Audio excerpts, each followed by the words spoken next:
To flip a text in Canva, you just need to go to the text that you want to flip. So for example, this is mine.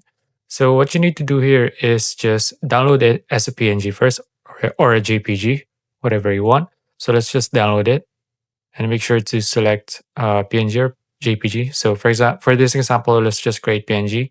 And then here, you can also use transparent background if you have a pro plan here. But as for me, I'm just using a free plan. So we're just going to download this as is, no transparent background. And then let's wait for it to download. And then here you just need to upload it back to Canva like so. And then let's just crop it.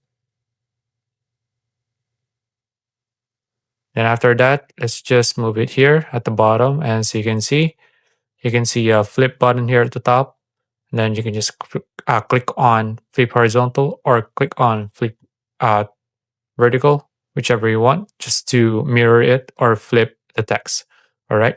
So that's it.